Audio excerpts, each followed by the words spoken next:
2차 전도 여행을 하게 되는데 그 2차 전도 여행에서 세운 교회가 고린도 교회입니다.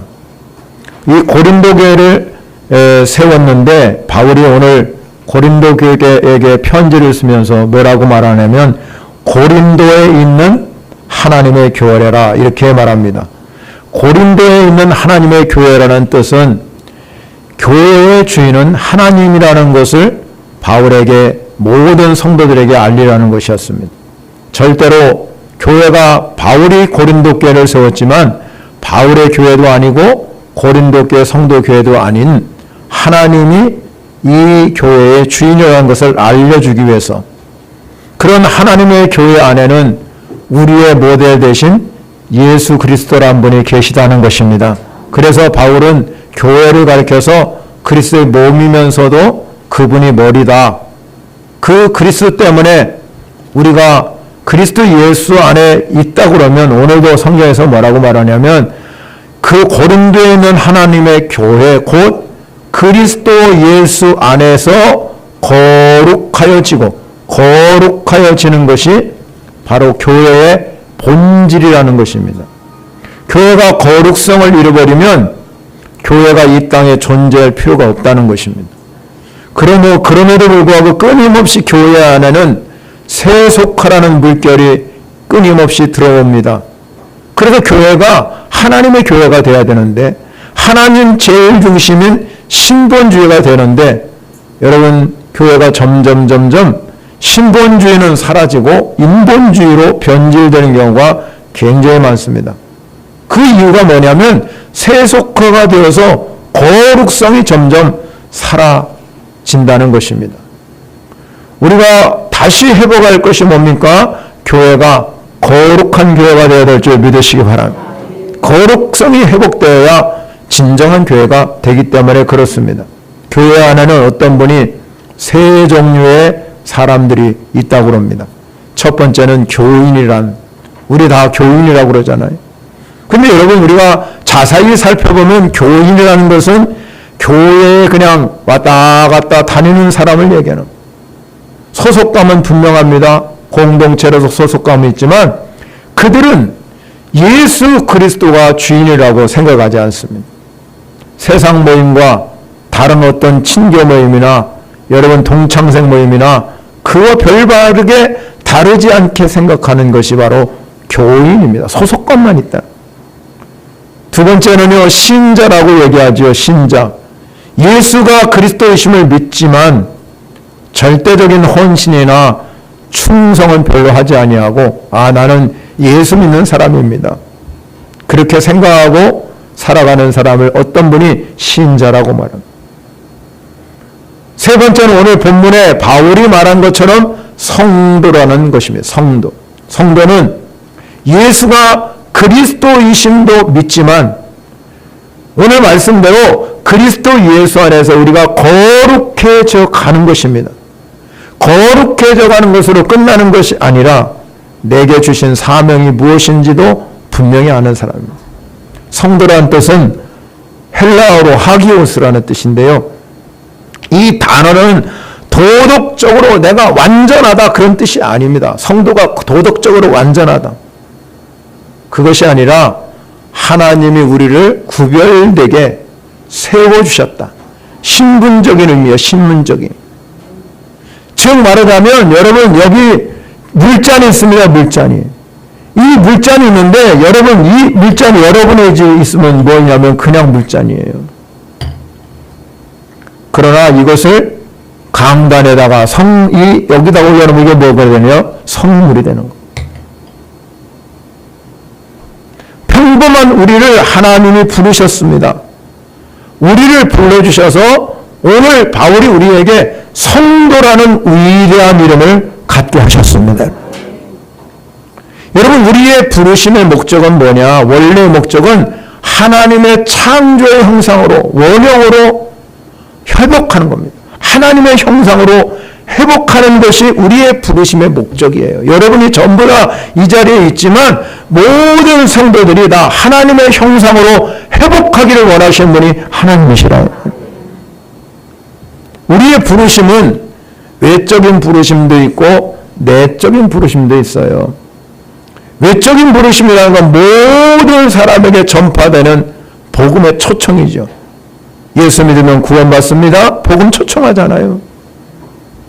복음을 초청한다고 해서 모든 사람들이 다 죽게 돌아오는 것이 아니라 내적인 부르심. 그래서 여러분이 이 자리에 온 것은 성령의 역사를 통해서 내가 하나님 앞에 택함 받아서 마음이 변화되고 하나님께서 여러분들을 응답해 주셨기 때문에 이 자리에 온 것이라 이 말이에요. 그러니까 바울은 그리스도를 가려서 우리 주 대신 예수 그리스도 이름을 부르는 모든 자, 그런 사람들을 성도라고 말하는 거예요. 이 성도라는 것은 하나님이 우리 앞에서 뭐라고 말하면 너는 내가 볼 때 보배로운 존재다, 존귀한 존재다. 바울은 고린도후서 4장 7절에 보면요, 우리 안에 보배를 질그릇으로 가졌다 그랬어요. 보배. 그러면 우리가 보배를 질그릇으로 가지는 우리 성도들은 심히 큰 능력이 내게 있는 것이 아니라 하나님께 있다. 그걸 믿는 겁니다. 이게 성도의 의미입니다. 그렇다면 오늘 본문에서 우리에게 주시고자 하는 교훈이 뭐냐? 우리가 성도로서 이 세상을 살아가는데 어떤 삶을 살아가는 것이 가장 복 있는 성도일까? 첫 번째 말씀은요, 5절 말씀입니다. 5절 말씀에 보면 풍족히 내려주신 은혜에 감사하는 성도가 되시기 바랍니다.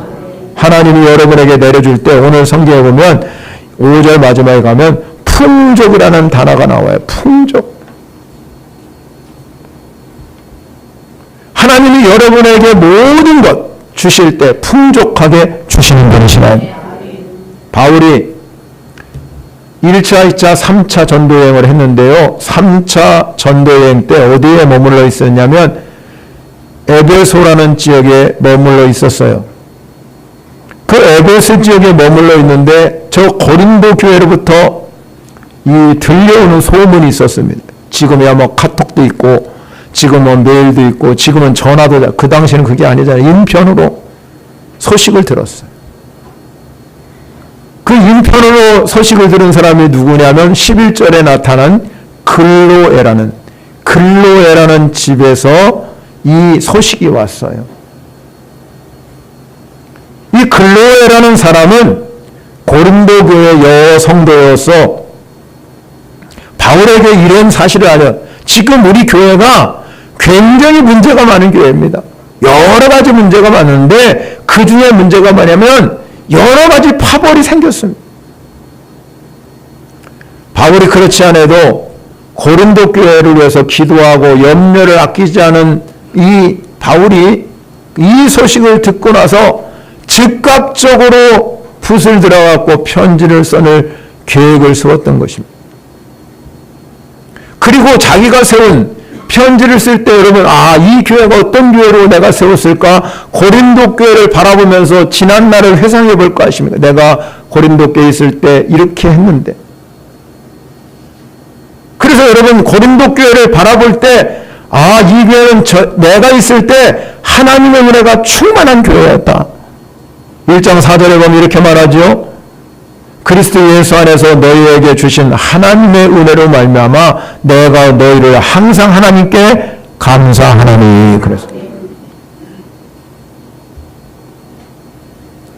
지난날에 고린도 교회에 하나님이 베풀으신 은혜가 얼마나 큰지 그것 때문에 이 바울이 감사를 했어요.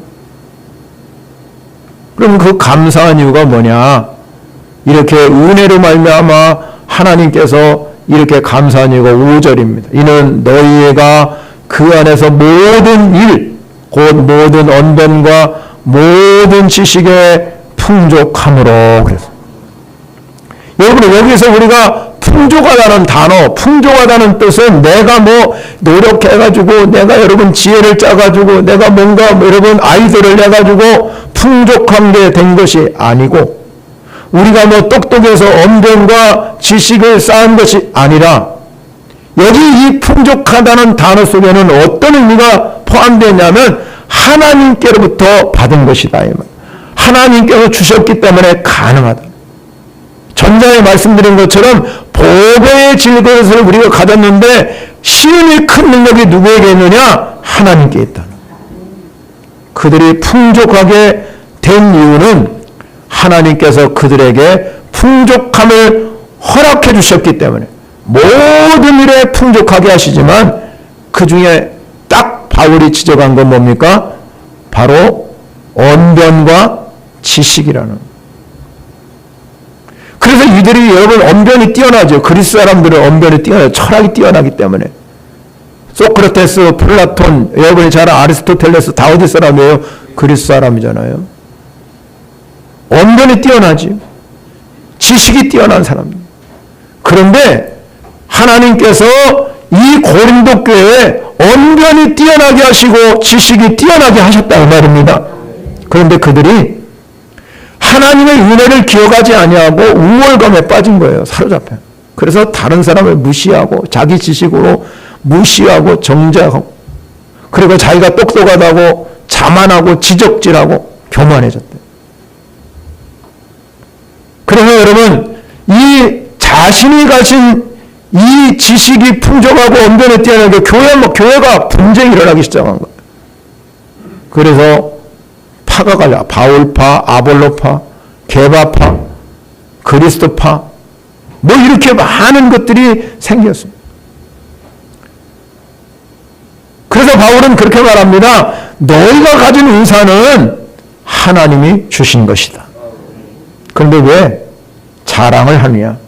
자랑할 거 없다. 우리가 성경에 말하잖아요. 자랑은 주 안에서 해야 됩니다. 주 안에. 뇌과학자 에먼슨이라는 사람이 이렇게 말했어요. 감사라는 단어는 인간의 뇌 구조를 물리적으로 변화시킬 수 있다고 주장합니다. 물리적으로 변화시킬 수 있다는. 그런데 우리의 가진 재능을 내 것이라고 생각할 때 뇌는 어떻게 반응하냐면 방어 기제가 있답니다. 그리고 생존 본능이라는 것이 활성화된다. 그래가지고 사람들이 내 것이라고 하는 순간에 내 것을 빼앗기지 않으려고 더 채우려고 혈안이 된다는 것입니다. 그것이 뇌의 본능이랍니다. 하지만 그것이 이 뇌에서 이거는 하나님이 주신 거지 주어진 선물이라고 인지할 때는 뇌의 어떤 반응을 하려면 보상회로가 활성화돼 가지고 이 창의성과 공감 능력이 극대화된다는 거예요. 그래서 자꾸 이걸 내 것이 아니구나. 주어진 것이구나. 그러고 나서 자꾸 이 주어진 거기 때문에 되돌려 주려고 하는 마음이 생긴다는 거예요. 그래 감사가 나온다는 거죠. 그래서 여러분 어떤 이 과학자가 이것을 생각해 보니까 이게 정말로 주어진 선물이라고 생각하니까 뭐라고 말하냐면 이것은 되돌려 받은 것을 기대하지 않는 거라고. 내가 줬는데 또 받을 것을 기대하지 않는다는 거죠. 그러면 그게 선순환이 되어서 공동체가 살아난다는 것입니다. 그런데 이 고린도 교회의 문제점은 뭐냐면 자기 것으로만 생각하니까 이게 되질 않는 거예요. 그래서 내가 이만큼 내가 하니까 너도 나에게 대접하라. 이런 논리가 굉장히 발달돼서 사람들이 파벌싸움이 일어나요. 우리가 살아가면서요, 모두가 여러분에게 각자의 주신 재능이 다 달라요. 어떤 사람은 봉사하는 재능, 어떤 사람은 남을 따뜻하게 배려하는 재능, 여러분, 수많은 사람들이 재능이 다 다르잖아요. 어떤 분은 자기가 가진 지식이나 물질이 풍부함에서 다른 사람들에게 굉장히 유익을 주고 그 사람의 치유가 일어나게 하지만 어떤 사람은 또 상처를 주는 거예요. 차이가 어디 있습니까? 자기 자신을 볼 때, 내가 잘해서 내 업적으로 그런 사람은 끊임없이 다른 사람을 향해서 상처를 주고 어려움을 줍니다. 그런데 은혜로 보는 사람, 이것은 주님이 나에게 주신 은혜다. 이 은혜로 보는 사람들은 끊임없이 베풀고 그 삶이 정말로 예수 안에서 행복하게 살아간다 이 말이에요. 여러분, 바울이 우리에게 뭐라고 합니까? 나의 나 된 것은 주님의 은혜다. 바울이 왜 그렇게 고백했느냐? 내가 아무리 많은 것을 가졌다 할지라도, 은사가 풍부하다 할지라도, 내가 손수건만 올려도, 앞치마만 갖다 둬도 막 치유의 역사가 일어난다 할지라도 나의 받은 것은 주님의 은혜지 내 능력으로 되는 게 아니다.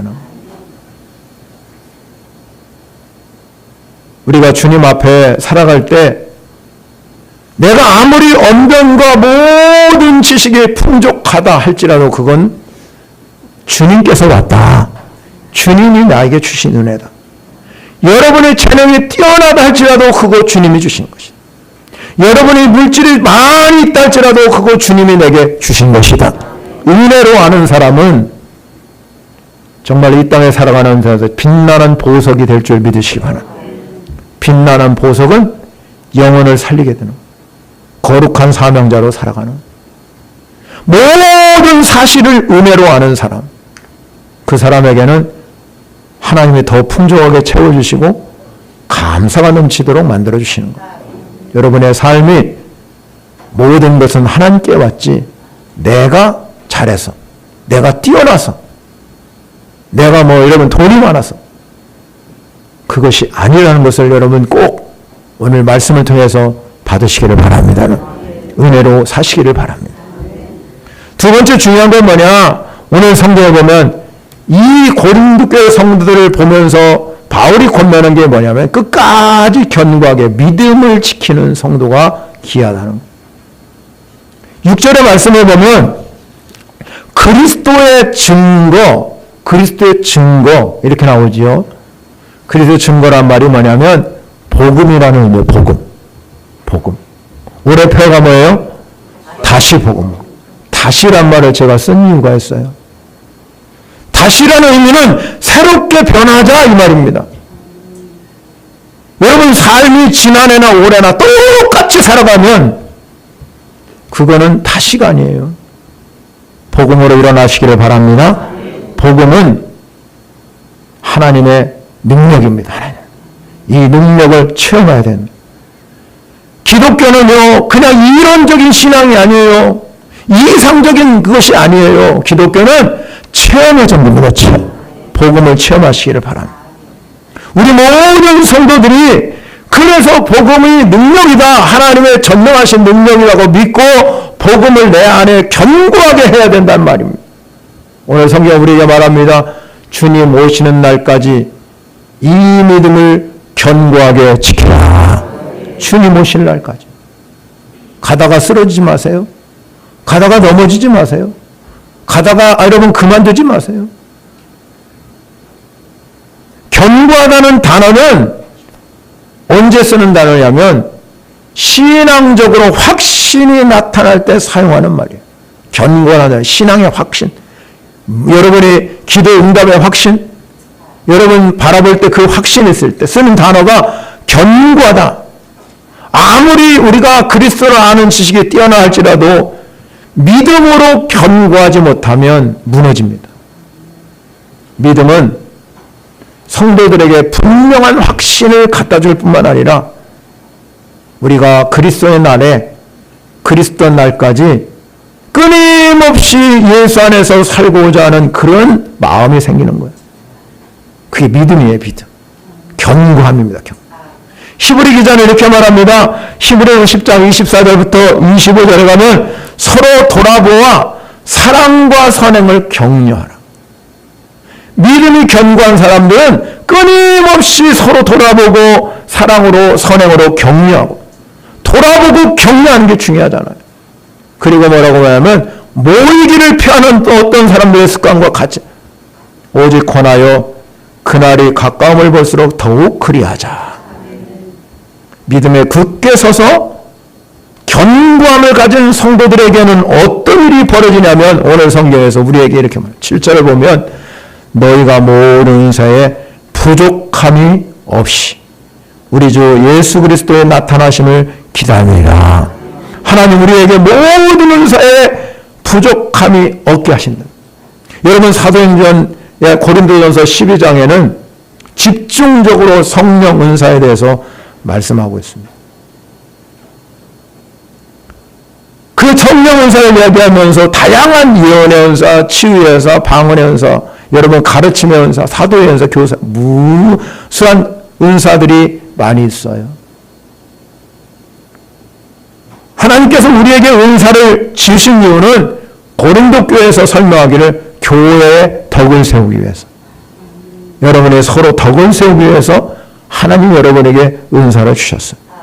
올해는 우리 성도들에게, 우리 권사님들, 특별히 금요기도 오시는 분들에게 제가 올해는 우리 모든 성도들에게 치유의 은사를 받으십시오. 신의 은사가 임하기를 원합니다. 그렇게 기도하고 있어요. 그리고 모두가 치유되기를 소원합니다. 그런데 여러분, 우리가 왜 고린도 교회에 이 많은 은사를 주셨냐 이유예요. 그거는 그리스도의 몸된 교회가 잘 세워지기 위해서. 에베소서 4장 12절에 가면은 이는 성도를 온전케 하며 봉사일을 하게 하며 그리스도의 몸을 세우려 하십니다. 은사를 여러분에게 다양하게 주신 것은 우리 그리스도의 몸을 세워가는, 몸에는 많은 지체가 있듯이 각각 다른 은사를 하나님이 주셔서 다양하게 사명을 감당함으로 서로 협력하여 선을 이루는 것이 하나님의 뜻이거든요. 그래서 그리스도의 몸을 이루어가는데 우리가 언제까지 이루어가느냐? 8절에 가면 이렇게 말합니다. 주께서 너희를 우리 주 예수 그리스도 안에 책망할 것이 없는 자로 끝까지 견고하게 하시리라.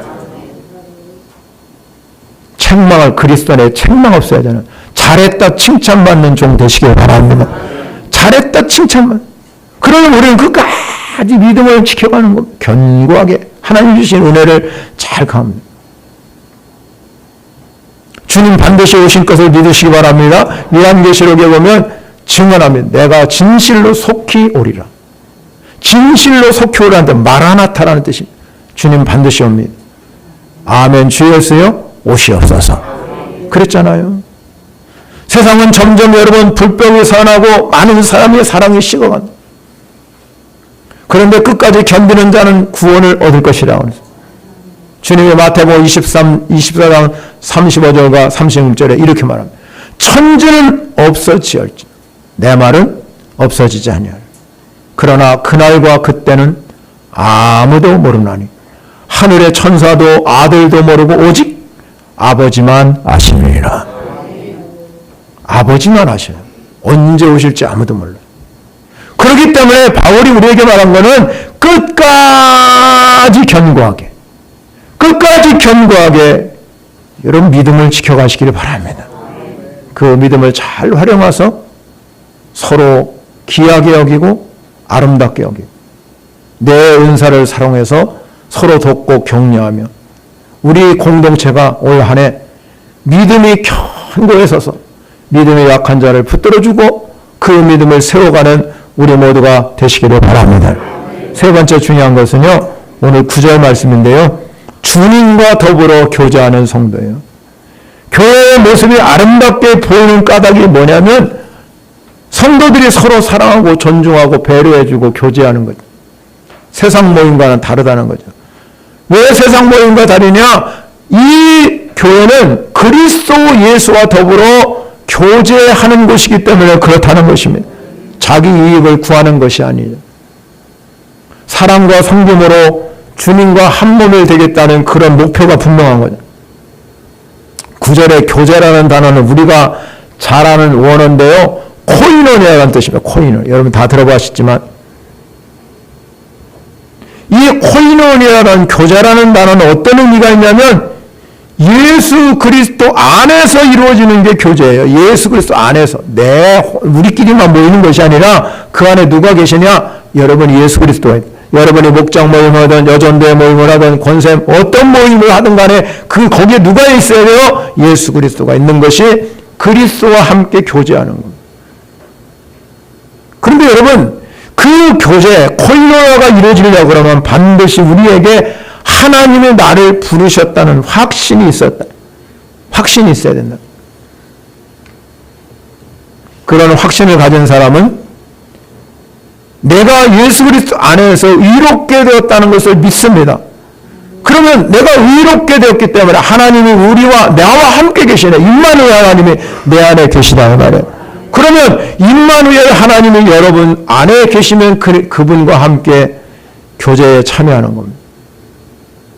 그래서 우리가 어려운 일을 당하고 힘든 일 서로 교제하면서 위로해주고 기도해주고 함께 이끌어가는 겁니다. 그게 신앙생활이라는 겁니다. 신앙생활.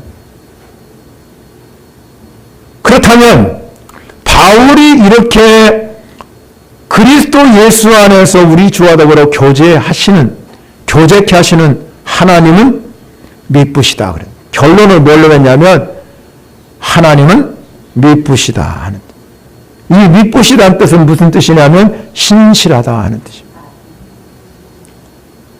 그러면 이 바울이 하나님은 미쁘시다, 하나님은 신실하시다라고 바울이 줄겨 썼는데요. 바울이 이 단어를 쓸 때 어떤 표현을 했냐면 하나님께서 약속하신 것은 반드시 이루어질 것이다. 이 약속의 말씀을 이루시는 분이 하나님입니다. 그러면 바울이 지금 고린도 교회 상태를 보고 이 말씀한 게 아니에요. 지금 고린도 상태는요, 엄청나게 지금 교회가 아니에요.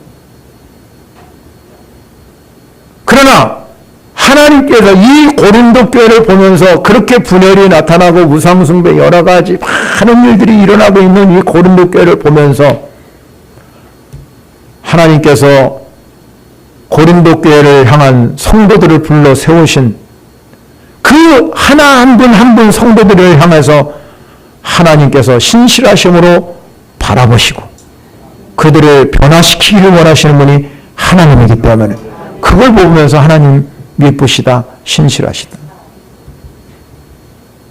그래서 바울은 고린도 교회의 그 분열을 보면서도 낙심하지 않았습니다.